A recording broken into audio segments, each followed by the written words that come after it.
자, 계시록 9장 11절을 우리가 함께 읽겠습니다.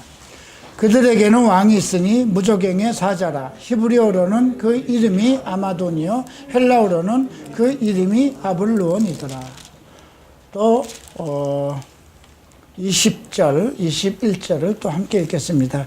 이 재앙에 죽지 않고 남은 사람들은 손으로 행한 일을 회개치 아니하고 오히려 여러 귀신과 또는 보거나 듣거나 다니거나 하지 못하는 금은 동, 목, 우상에게 절하고 또 그 살인과 복술과 음행과 도둑질을 회개하지 아니하리라. 오늘 우리가 읽은 이 두 구절만 보더라도 하나님의 뜻을 알 수가 있습니다. 그리고 사람들의 정말 악한 마음을 볼 수가 있습니다. 11절에서 화 하나는, 첫째 화는 지나갔는데 보라 아직도 이후에 화 둘이 있다고 그랬습니다. 지금 첫째 화만 보더라도 정말 견딜 수 없는 그런 상황이거든요. 그 6절에 이런 말씀까지 있어요. 그날에 사람들이 죽기를 구하여도 죽지 못하고 죽고 싶으나 죽음이 그들을 피하더라. 우리가 죽을 상황이 되면 죽어야 되잖아요. 그죠? 만약에 다리가, 온몸이, 다리, 팔이 다 잘려나갔다고 하십시다. 그러면 뭐 어떤 상황에도 살아있는 상황이 있을 수도 있지만 견딜 수 없고 모든 환경이 정말 어떤 상황이 돼서 죽을 수밖에 없는 그 입장에 되면 빨리 숨을 거둬야 되잖아요. 그죠? 그런데 아무리 죽고 싶어도, 본인이 죽고 싶어도 죽음이 피해간다는 거예요. 지금 그런 상황이 되고, 이제 첫째 화가 있었을 때 그런 상황이었어요. 근데 아직도 화 둘이 또 남아있어요. 그럼에도 20절, 21절에 보면 재앙에 죽지 않은 사람들의 영혼들이 자기들이 행한 일에 대해서 회개를 하지 않는다. 그리고 오히려 귀신을 섬기고 또 금이나 은이나 동이나 목이나 이렇게 사람이 만든 우상에다 절을 하고 그들이 행한 살인, 복술, 음행, 도둑질 이런 문제들을 회개하지 않는다는 겁니다. 그러니까 그 사회가 지금 더 이상 어떻게 일으킬 수도 없는 그런 환경에 지금 이 상황을 보면은 지금 이 9장까지 오는 과정 속에서 일어났던 그 앞에서 6장, 7장, 8장에서 일어났던 많은 재앙들을 봤을 때 하나님의 뜻은 그 상황이라도 모든 사람들이 회개하고 하나님께 들어오기를 원하는 거예요. 그죠? 666이라는 그 표를, 짐승의 표를 받지 않는 건 뒤에 나와요. 어떤 상황이 있어도 이제 그런 상황에까지 정말 도저히 구원받지 못하는 그 상황에까지 가지 않고 그 순간에도 회개를 해서 하나님은 마지막까지라도 어떤 사람이라도 어떤 심령이라도 구원하고자 하는 그런 마음을 가지고 계신 거예요. 그러니까 이러한 재앙들은 하나님으로부터 오는 심판이기 때문에 그 누구도 피할 수가 없어요. 우리가 지금 지진이 일어난다든가 그러면 천재라고 그래요. 그렇죠? 인간이 감당할 수 없는 천재예요. 만약에 아무리 과학이 발달되고 지금 그러한 것들이 엄청 발달되어 있다 하더라도 후지산에서 화산이 폭발한다든가 백두산에서 화산이 폭발한다든가 했을 때 이것을 어떻게 제지할 도리가 없어요. 그죠? 지진이 일어나도 막을 도리가 없어요. 하늘에서 별들이 서로 부딪혀서 별들이 떨어지면 그것을 피할 도리가 없어요. 그럼에도 불구하고 사람들은 회개를 하지 않는다. 그래서 오늘 이 9장은 우리에게 정말 다시 한번 우리가 이 끔찍한 내용들, 어떤 상황이 있는가 이런 것을 살펴보고 빨리 우리 주변에 있는 사람들, 회개하지 못하는 심령들에게 복음을 전할 수 있는 그러한 마음의 각오를 하고 이 글을 모아야 될 것입니다. 9장은 크게 두 단락으로 나눕니다. 첫 번째는 하늘에서 떨어진 천사가 별이, 하늘에서 떨어진 별이 무적갱을 여는 열쇠를 받은 내용이 1절부터 해서 언급이 되어 있습니다. 그리고 지옥에서, 무적갱에서 올라온 그 곤충, 그냥 황충이라고 되어 있는데 여러분들은 메뚜기라고 그렇게 생각하면 되겠습니다. 그래서 오늘 이 계시록 9장에서 언급되는 것, 특별한 내용이기도 하고요. 자, 먼저 여기선 5째 천사와 6번째 천사가 나팔을 부는 내용이 이제 9장 두 단락으로 나타나고 있습니다. 먼저 처음 인장 4개를 떼어냈을 때 지상에서는 이제 심판이 일어나고, 어린 양의 이제 인장을 떼면서부터 지상에서는 이제 큰 문제가 일어나기 시작합니다.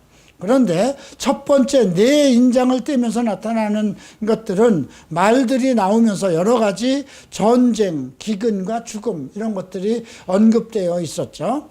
그리고 또 네 나팔이 불면서 우리가 앞에서 8장에서 본 것들은 바다와 식물과 또 하늘에서의 어떤 여러 가지 땅을 파괴하는 그런 자연적인 현상, 초자연적인 어떤 그런 상황들이 벌어지는 것을 보았습니다. 그런데 앞으로 이제 또 새 재앙이 남아있고 이제 또 마지막 새 나팔이 남아있는데, 이것은 또 다른 어떤 초자연적인 그런 하늘과 바다와 땅에 일어나는 그런 상황이 아닌 또 다른 상황입니다. 그러니까 어떤 영적인 것이라고 생각할 수도 있고 이런 문제들이 일어납니다. 그래서 이제 새 인장을 띄고 했을 때 순교자들이 이제 하나님께 호소하는 내용도 나와 있고요. 하늘에 여러 가지 1월 성신의 어떤 징조가 일어나는 것이 있었고요. 그리고 이제 마지막 새 나팔 속에서는 악마들, 사탄들의 역사가 나타납니다. 그래서 오늘 5째 나팔과 6째 나팔에서 나타나는 이 현상들은 우리가 조금 어떠한 내용들인가 좀 주의 깊게 살펴볼 필요가 있습니다. 자, 9장 1절을 보겠습니다. 5째 천사가 나팔을 불매 내가 보니 하늘에서 땅에 떨어진 별 하나가 있는데 그 무적갱의 열쇠를 받았더라.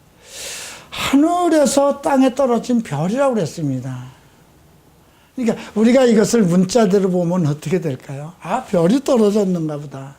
그 엄청난 별 중에 하나가 떨어졌는가 보다. 이렇게 생각하면 큰 문제가 없는데요. 그런데 저가 무적갱의 열쇠를 받았더라. 별이라는 것은 하나의 고체잖아요. 그죠? 우리가 생각하는 것은. 그런데 여기서 무적갱 아주 깊은 구덩이, 지옥이라고 생각하면 돼요. 그 열쇠를 받았다는 건 뭔가요? 그 지옥에 갇혀있는 어떠한 귀신들이 나올 수 있는 그 권세를 받았다는 거잖아요. 그러니까 여기서 하늘에서 떨어진 별이라는 것은 우리가 생각하는 그 하늘에 있는 우주 행성을 얘기하는 것이 아니라는 것입니다. 이미 우리가 계시록 1장에서 예수님 손안에 있는 7별을 언급했죠. 또 우리가 계시록 뒤에 가보면 새벽별이라고, 예수 그리스도를 새벽별이라고도 호칭을 합니다. 주님 그 자신을 하나의 새벽별로 언급을 하고 있는 부분도 있어요. 그래서 이 별이 언급하고 있는 것은 사탄일 수도 있고요. 타락한 사탄일 수도 있고요. 천사들일 수도 있고요. 또 주님이 특별히 쓰시기 위한 사자들, 교회의 사자들일 수도 있다는 것입니다. 근데 하늘에서 떨어졌다는 것은 어떤 특별한 하늘에서 하나님과의 관계 있는 어떤 천사가 떨어졌다는 것으로 우리가 봐야 되죠. 쉽게 얘기해서 그런 천사는 무엇이고, 왜 하나님을 섬기고 하나님의 뜻을 받들어야 하는 천사가 하늘에서 땅으로 떨어졌을까요? 결국 사탄이라는 것입니다. 그래서 우리가 이 떨어졌다는 이 내용 그 자체는 이미 어떠한 반역적인 것, 이런 것들, 하나님에게서 타락했다. 우리가 창세기 6장에도 보면 하나님의 아들들이 이제 이 땅의 여인들의 아름다움을 보고 자기가 좋은 대로 아내로 삼았다, 이런 내용도 나옵니다. 하나님의 아들을 나왔을 때 이 땅에 있는 하나님의 아들을 얘기한 것이 아니라 그 원어를 찾아보면 하늘에 있는 천사를 얘기한 거거든요. 그러면 천사가 사랑과 아름다운 여인들과 어떤 육체적인 관계를 가질 수는 없는 것인데, 그래서 우리가 유다서에서 어떤 얘기가 있습니까? 자기 자리를, 자기 위치를 떠난 천사들을 그 깊은 감옥에다 가뒀다는 말씀이 나오잖아요. 그죠? 자기 위치를 떠났다. 천사는 자기의 위치가 있습니다. 하나님의 계획된 일과 하나님이 맡기신 일을 해야 되는데 그 위치를 떠난 사람들을 깊은 옥에다 가두었다는 그 유다서의 증언처럼 오늘 이 다섯 천사가 나팔을 불 때 나타난 하늘에서 땅에 떨어진 별, 이것은 이제 그 악한, 그 타락한 천사라고 생각하시는 것이 맞습니다. 근데 별이라는 호칭을 썼다면 한번 생각해 볼 문제가 있어요. 왜냐하면 우리가 계시록 1장에서 예수님께서 부리는 7교회의 7별을 언급하고 그 7별은 7교회의 사자다, 이렇게 언급을 했기 때문에 하늘에서 떨어진 이 천사가 이 땅에서의 어떠한 것을 행하는 그러한 존재라고 생각을 하시면, 어떤 영적인 존재라고 생각하시는 것이 맞겠습니다. 그가 무적갱의 열쇠를 받았더라. 무적갱은 아주 깊은 구덩이라는 뜻입니다. 그러니까 깊은 지옥, 아주 땅 속에 있는 그 지옥의 열쇠를 받았다, 이렇게 보겠습니다. 2절을 봅니다. 그가 무적갱을 여니 그 구멍에서 큰 화덕이라는 말도 글쎄요, 이해가 쉽지는 않은데 풀무불이라고 생각하면 됩니다. 큰 화덕에 연기 같은 연기가 올라오매 해와 공기가 그 구멍의 연기로 말미암아 어두워지며, 해와 공기가 어두워졌다는 것은 이것을 또 어떻게 우리가 생각할 것이냐. 지금과 같이 어떤 지금 우리가 많은 공해를 인해서 매일같이 지금 국가에서도 이 문제로 다루고 있고, 중국에서도 이 문제로 지금 대기 오염 이런 것 때문에 걱정을 하고 있는데, 이 상황인데도 지금 이렇게 대기 오염 때문에 우리가 미세먼지로 고통을 받고 있어요. 그런데 이 지옥의 구덩이를 열어서 올라오는 그 연기, 이것으로 해와 공기가 그 구멍의 연기로 어두워졌다는 것입니다. 그 상황을 우리가, 이것은 그런데 그 연기들을 무엇으로 봐야 될 것인가? 무조건이 열쇠를 열었기 때문에 땅속에서 어떤 그 화염과 같은 것이 올라와서 이 공기에 관한 것만을 얘기하는 것이냐? 아니면 우리가 하나의 귀신과 사탄이 풀려서 나오면서 사람의 마음과 사람들을 혼돈시키는 그러한 영적인 부분으로 생각해야 될 것인가? 글쎄요, 이것을 우리가 이것이다 딱 결정해서 얘기할 수는 없지만, 무적갱의 열쇠를 가지고 있는 그 타락한 천사가 지옥을 열었다고 생각을 한다고 그러면, 어떤 이 공기나 물리적인 것을 해방하는 그 관계가 아니라 우리의 인간 모든 사람들의 심령과 모든 것을 악하게 하는 그러한 기운이 열리는 것이 아닌가, 이렇게 보는 것이 맞습니다. 왜냐하면 우리가 앞에서 언급된 7장이나 그 6장에서 언급된 인장을 뗄 때, 또 네 나팔을 불 때 이미 충분히 하늘로부터 이 지상의 물리적인 그런 현상이 일어났어요. 나무가 다 타버리고 3분의 1이 다 타버리고 물샘들의 3분의 1이 막히고 바다에 있는 모든 그 배들과 물고기들이 3분의 1이 죽고, 이거는 하나의 어떤 천재와 같은 그런 걸로 해서 이 땅에 있는 물리적인 그런 그 재앙이 들어온 거거든요.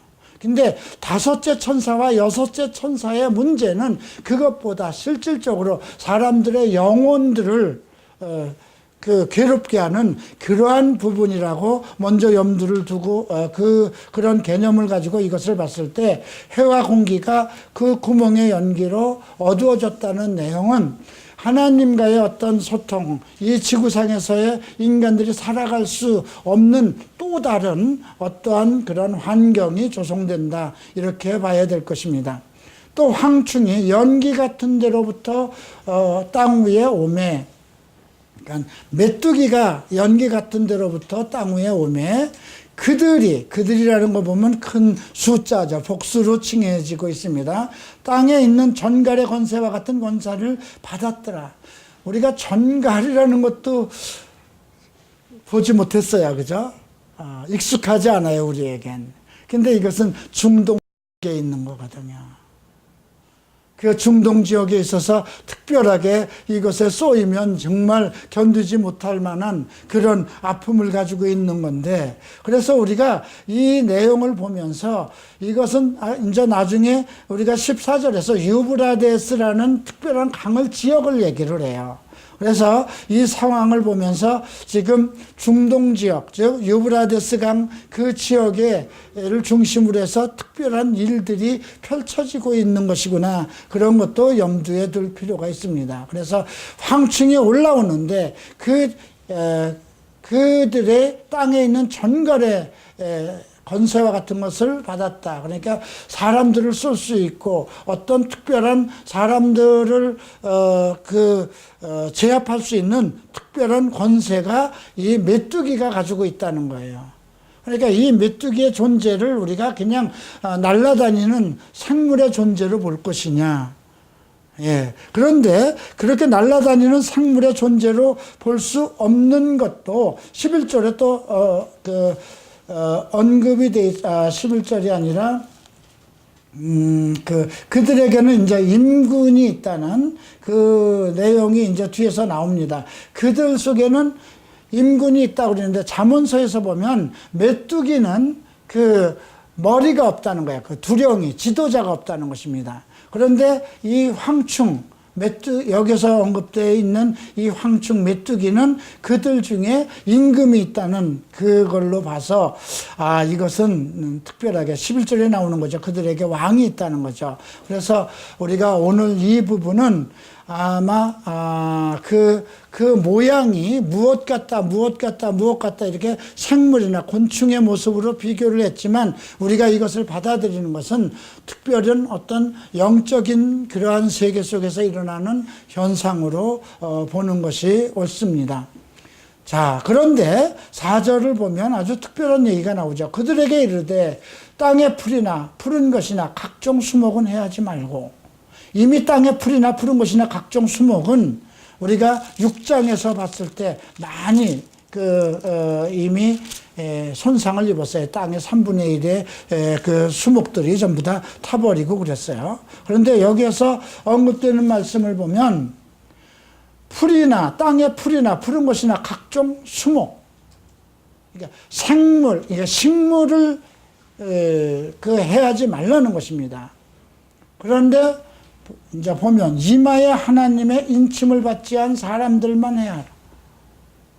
우리가 앞에서 봤죠. 14만 4천 명이 이제 특별한 사역을 위해서 하나님께서 그들에게 머리에다 인을 쳤어요. 그 사람을 빼고 다른 사람들을 해하라는 것입니다.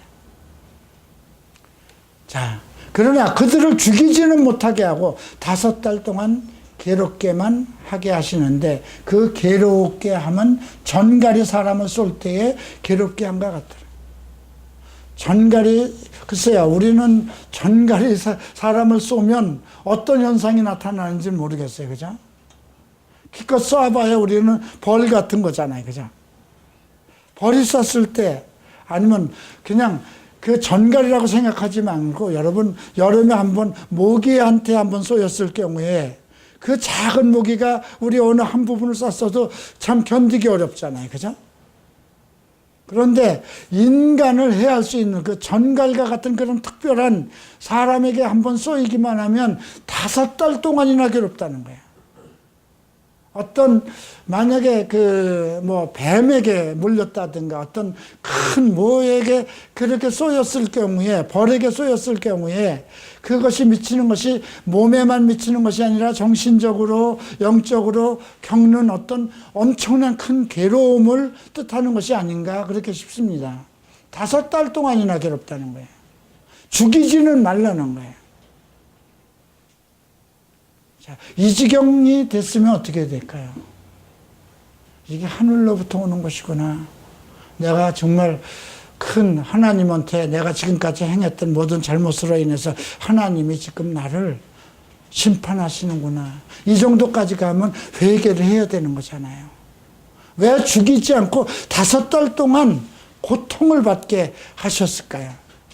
우리가 이런 것 속에서, 그러니까 하나님을 믿지 않는 사람들이 이런 걸 볼 땐 참 하나님 고약하다.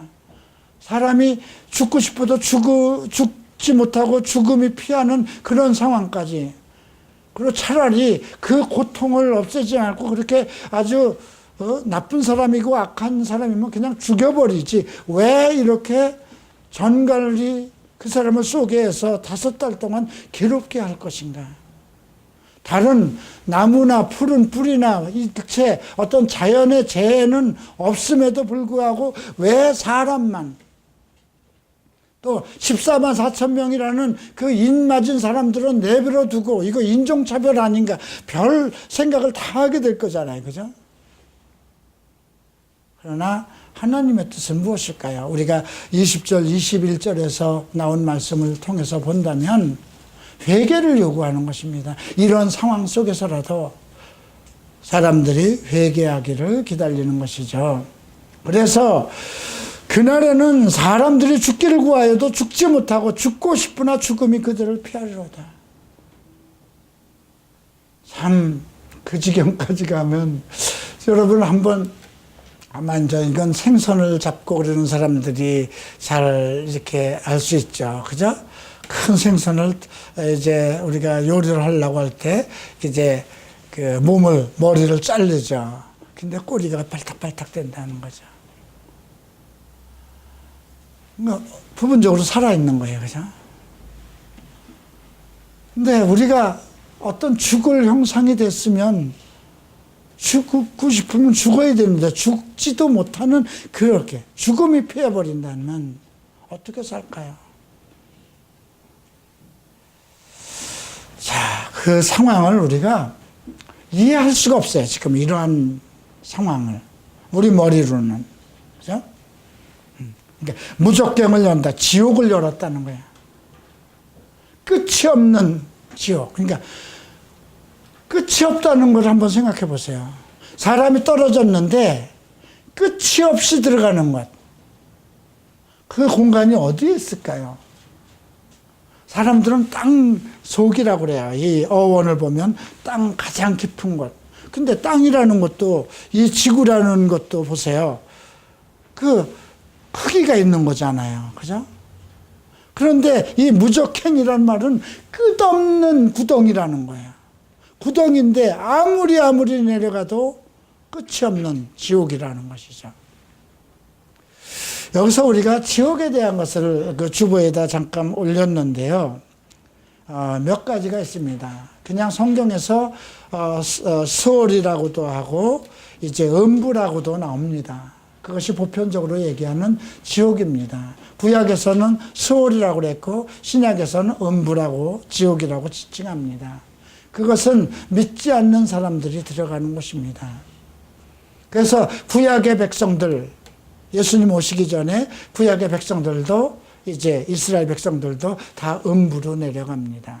그런데 이 음부에는 두 공간으로 나누어져 있다는 거예요. 우리가 누가복음 16장을 보면 아브라함이 있는 것, 그죠? 거지 나사로가 아브라함 품에 있는 것, 거기서 위로받고 쉬고 있어요. 그 다음에 또 그 부자는 또 지옥에 들어가 있습니다. 그러니까 우리가 그 하데스라는 음부, 이 지옥은 둘로 나누어져 있고, 그것은 어느 때까지 있을 것이냐? 예수님이 오실 때까지.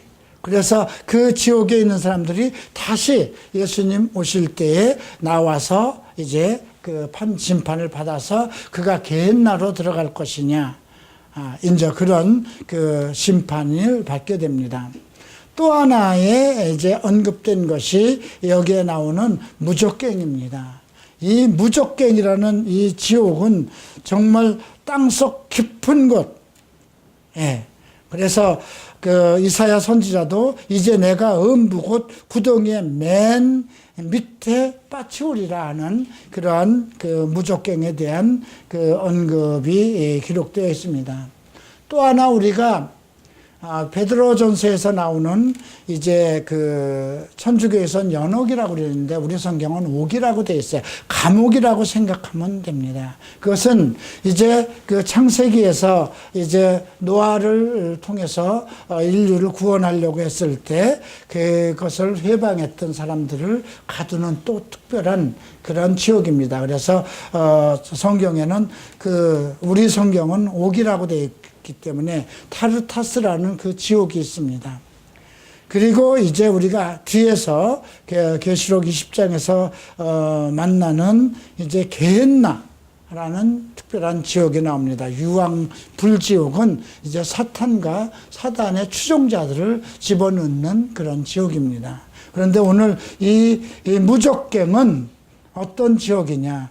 특별한 그 어떤 영들을 가둔 지옥의 사자들을 가둔 그런 옥이라고 여러분들이 이해를 해둘 필요가 있습니다.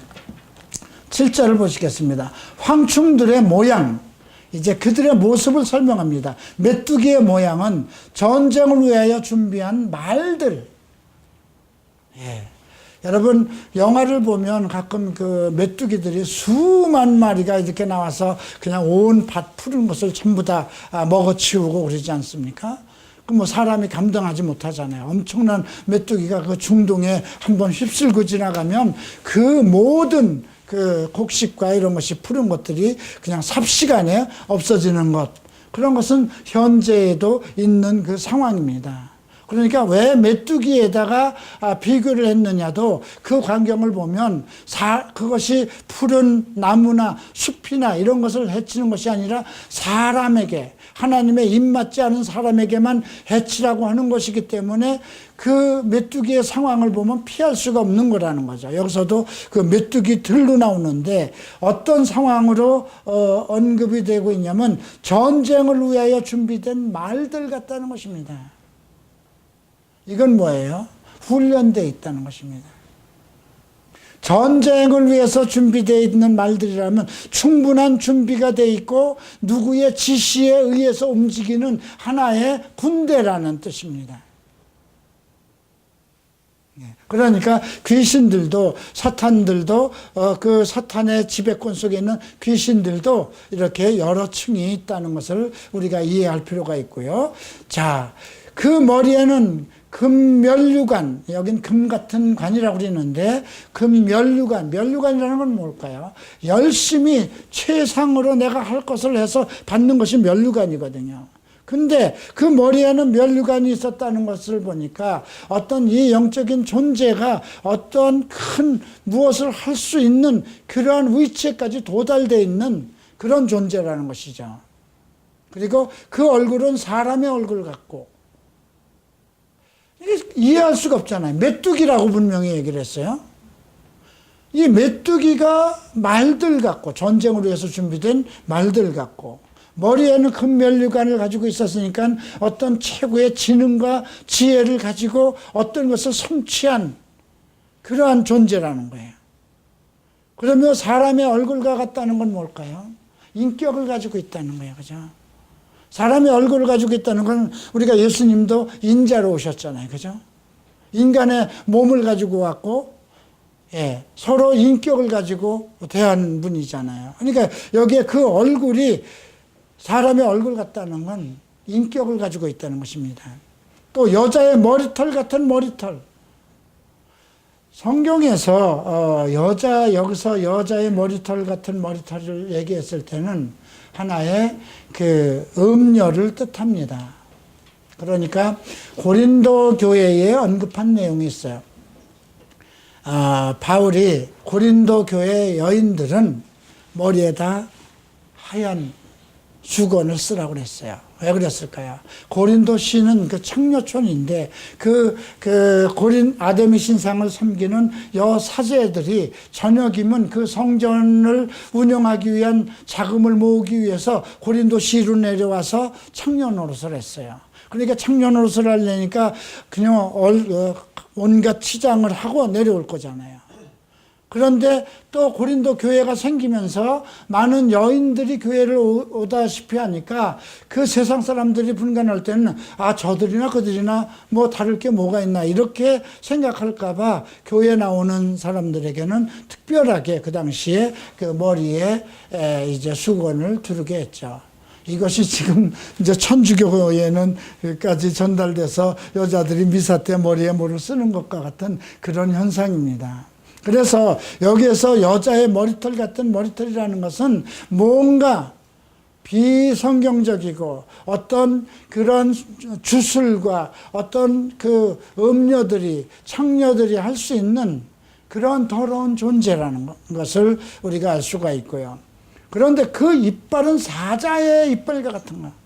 사자는 모든 동물 중에 모든 동물의 왕이잖아요. 그죠? 그리고 거침없이 자기가 먹을 것을 먹을 수 있는 그런 이빨을 가지고 있는 거예요.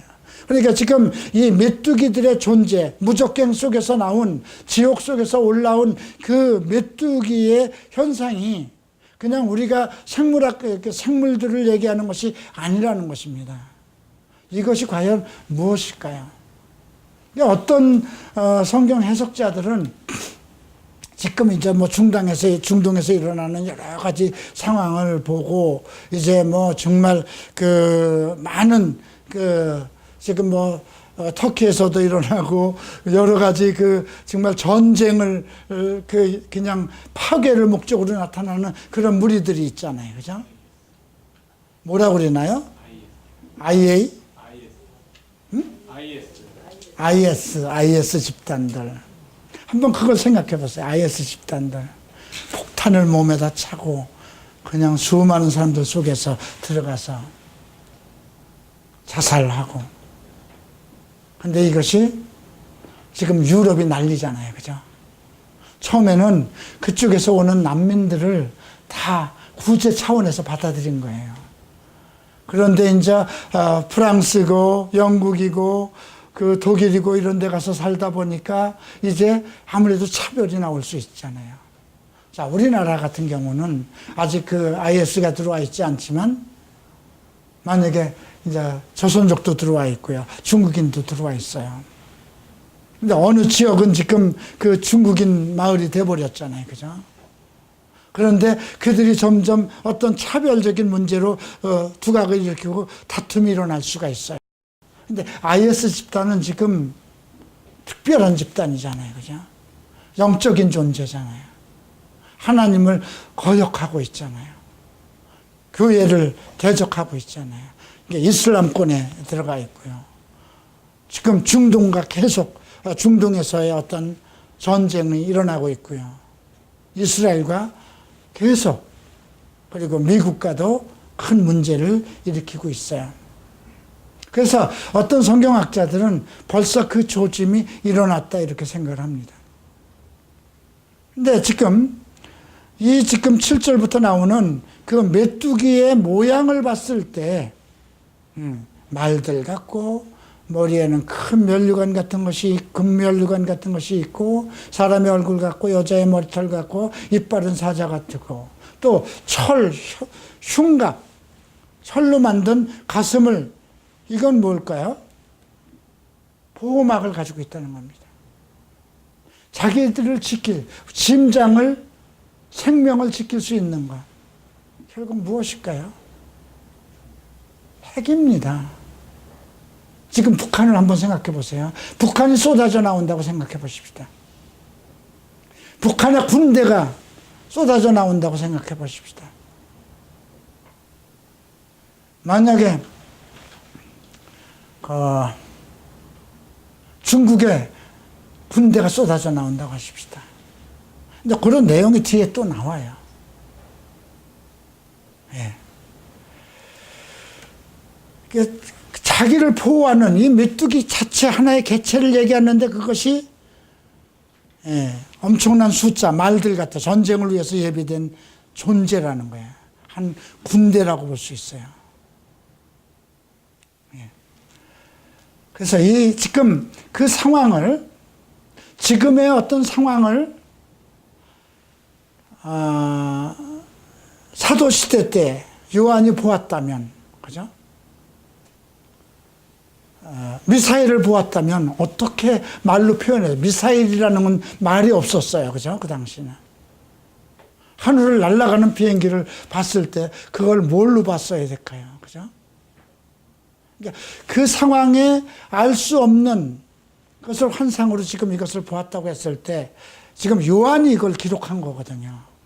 그래서 우리가 지금 상황에다 놓고 이 문제의 이 존재가 어떤 존재인가 우리가 생각해야 되는데 아직 우리는 한국에 있는 사람들은 쉽게 이것을 알 수가 없어요.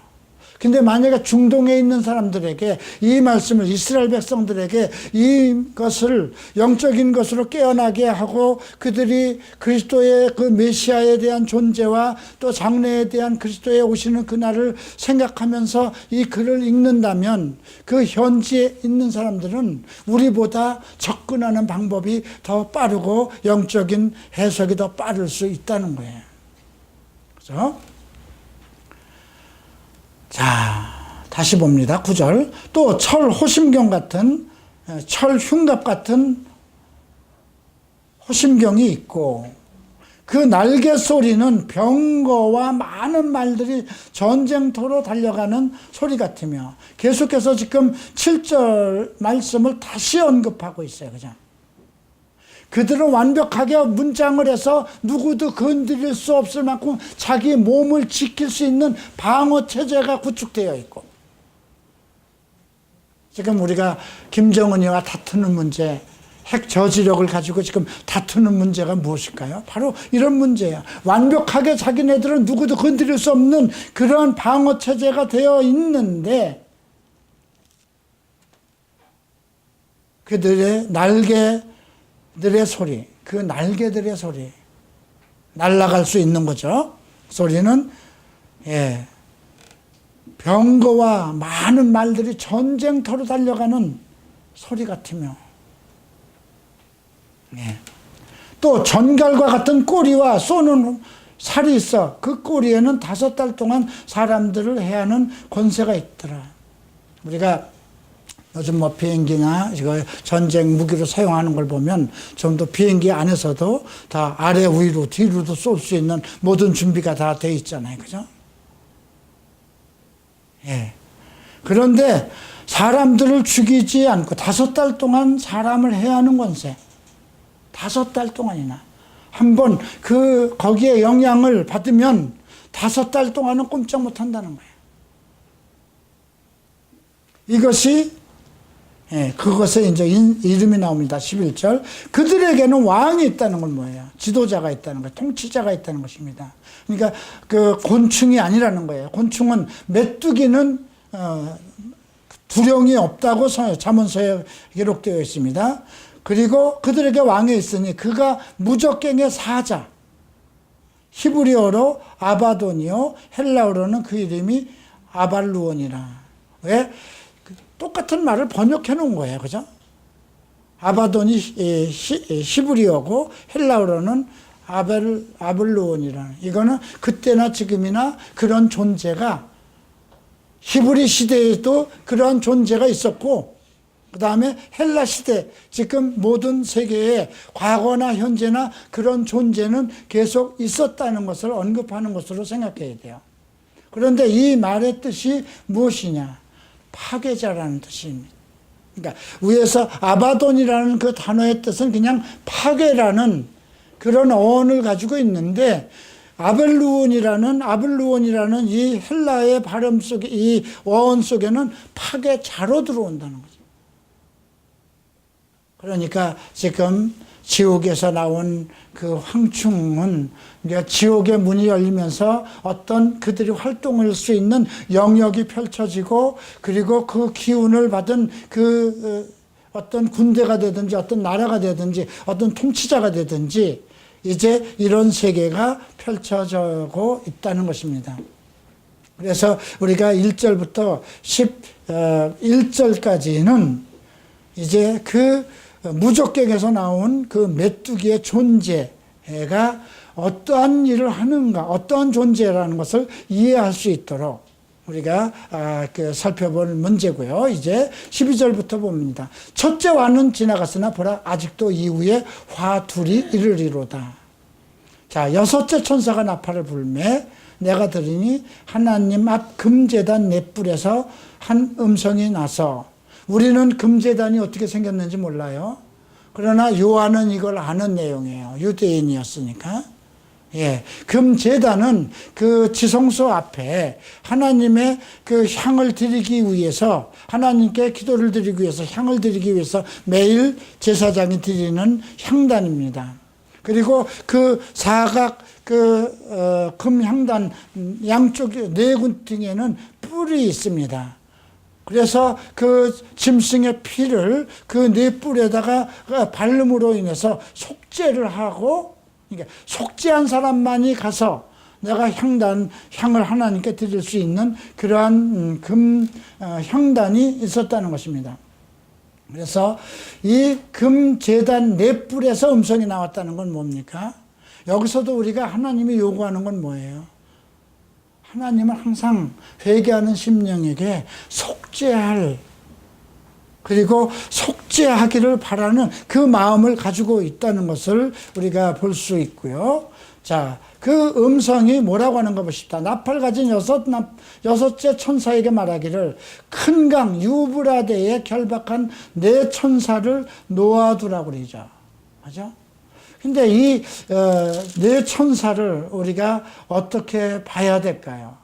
우리가 7장 1절에서 보면 네 모퉁이에 선 것을 천사가 네 모퉁이에 써 있는데 사방에 바람을 붙잡아 바람을 불지 못하게 한 천사가 있었어요. 그죠? 그러니까 온 세계를 붙잡고 있는 건 아니에요. 온 지구를 이 땅을 붙잡고 있다고 그러지 않았어요. 땅 네 귀퉁이라고 그랬어요. 근데 여기에 보면 네 천사를 놓아주라 하니까 아마 우리가 7장 1절과 연루돼서 관련해서 이 부분을 생각해야 돼요. 유브라데스는 어딘가요? 이곳이 구약에서부터 계속 언급된 바벨론입니다. 예. 아브라함을 거기서 불러내셨죠. 갈대아 우르에서 불러내서 가나안 땅으로 이끌어냈습니다. 그리고 여기에서 계속 바벨론 왕국이 시작되었고요. 예, 10장에 보면 그 바벨론이라는 그 나라가 이제 구스의 아들들로 인해서 진행되는 그런 내용들도 언급되어 있고요. 근데 결박한 네 천사를 놓아주라. 더 이상 전쟁을 못 일으키도록 그 지역을 붙잡고 있었는데 이제 그거를 천사들을 놓아주라 그러는 것은 자 보면 네 천사가 놓였으니 그들은 그 연, 월, 일시 이건 뭘까요? 정해져 있다는 거야. 몇 년, 몇 월, 며칠, 몇 시 정해져 있다는 거예요. 이게 하나님의 계획이에요. 네. 그 연, 월, 일시에 이르러 사람의 3분의 1을 죽이기로 준비된 자들이. 앞에서 정말 7장 우리가 6장에서 봐도 정말 땅의 3분의 1이 죽고 여러 가지 문제가 많이 생겼어요. 그죠? 그건 자연적인 재해였어요. 바다의 3분의 1, 땅의 3분의 1. 예. 그리고 하늘에서의 어떤 물샘이 3분의 1. 근데 여기선 사람의 3분의 1이 죽는 현상이 나타납니다. 예. 근데 마병대의 수, 갑자기 마병대가 나옵니다.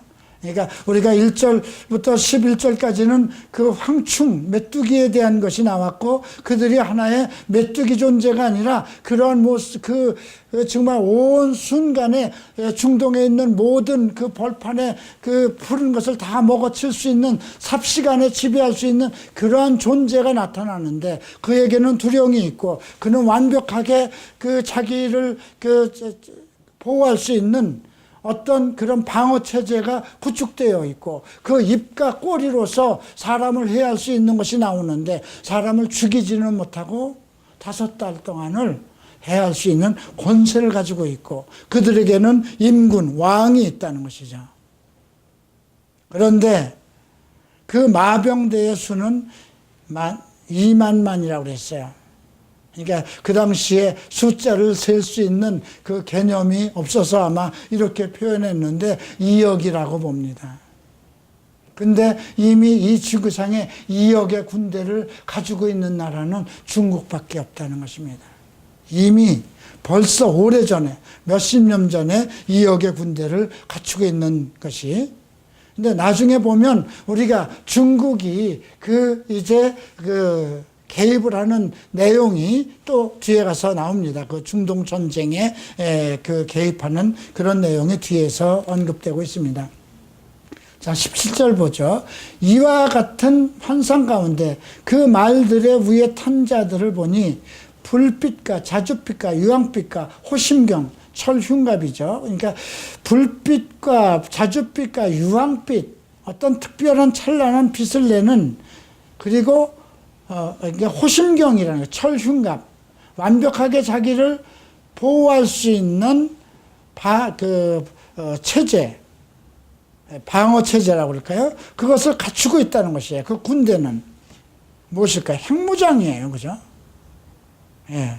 또 말들의 머리에는 사자머리 같고, 사자머리라는 건 모든 짐승을 제압할 수 있는 그런, 그래서 우리가 이스라엘의 그 다윗을 사자왕이라고 그러잖아요. 전 세계를 제압할 수 있는. 그러니까 이 상황을 우리가 좀 생각해 봐야 돼요. 그 입에는 불과 연기와 유황이 나오더라. 예.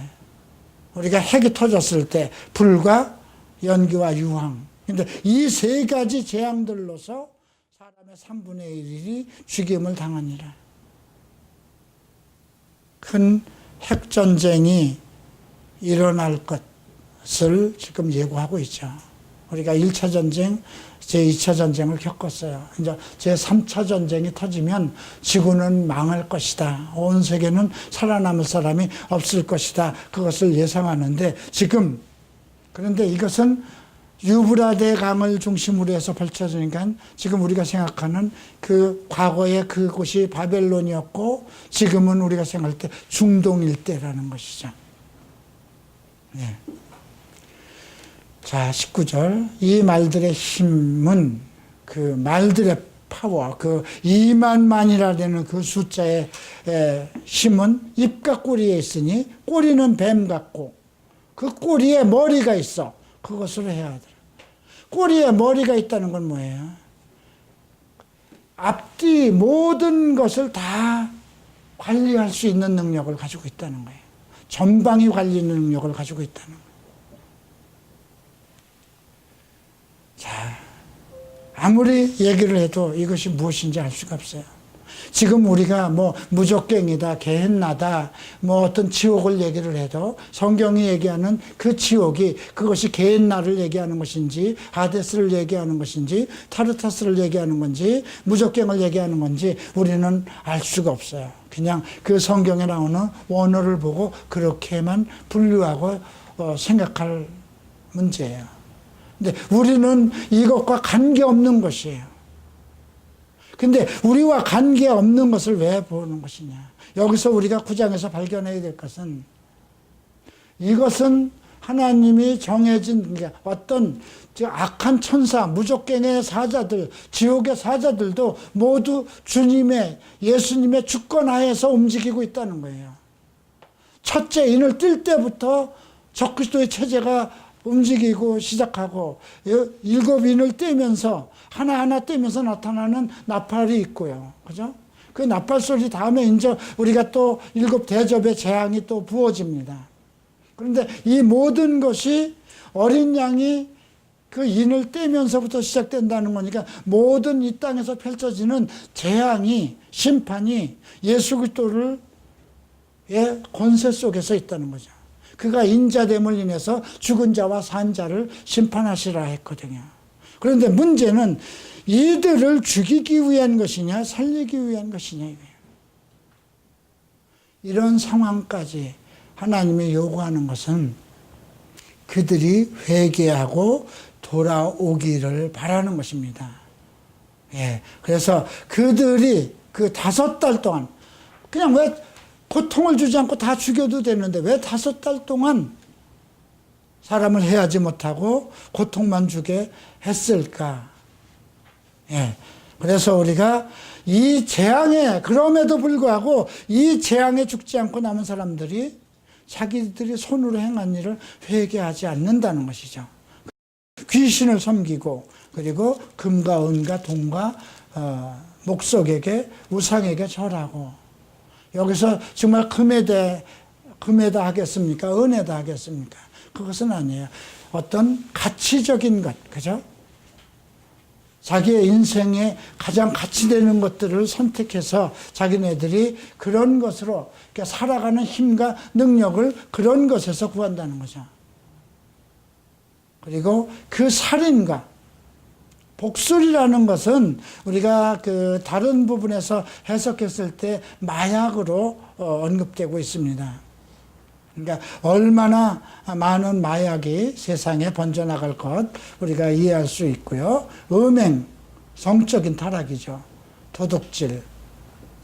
그러니까 가면 갈수록 살인과 복술, 그러니까 사람을 혼미시키게 하는 마약, 최면 이런 것들, 그 다음에 성적인 성도덕의 타락, 그 다음에 남의 것을 빼앗고 하는 도둑질 이런 것들이 크게 한 사회의 한 사람들이 살아가는 생활 방법으로 바뀐다는 것입니다. 그럼에도 불구하고 이러한 재앙이 하늘로부터 오는데 사람들은 회개할 생각을 하지 않고 있다는 것이죠. 그래서 오늘 우리가 이것을 보는 것은 우리는 여기에 들어갈 사람들이 아니에요. 그죠? 우리는 이 상황에 들어갔다 하더라도 이미 창세기 우리가 계시록 앞에서 얘기한 것처럼 정말 내가 만약에 내 생활에 온전한 회개를 못하고 정말 하나님의 부활의 때에 부활하지 못해서 이 시대에 남아있다 하더라도 우리는 빨리 회개를 하고 어떤 그런 적그리스도의 체제에 들어가지 않고 죽음을 통해서라도 순교를 통해서라도 적그리스도와 그 체제에 대항하고 싸워서 결국 죽임을 당하더라도 우리는 하나님의 나라로 들어와야 되는 것입니다. 그럼에도 불구하고 이 땅의 사람들이 끝까지 회개하지 않고 이러한 재앙을 그대로 당하고 있다는 것. 그래서 여러분들 계시록을 보면서 우리가 생각해야 되는 것은 우선 빨리 내 주변에 있는 사람들을 영혼들을 구해야 되는 것이구나. 저들이 이러한 우리와 지옥은 관계없어야 되는 거잖아요. 그죠? 그래서 그러한 부분을 여러분들이 기억해 주시기 바랍니다. 기도하겠습니다.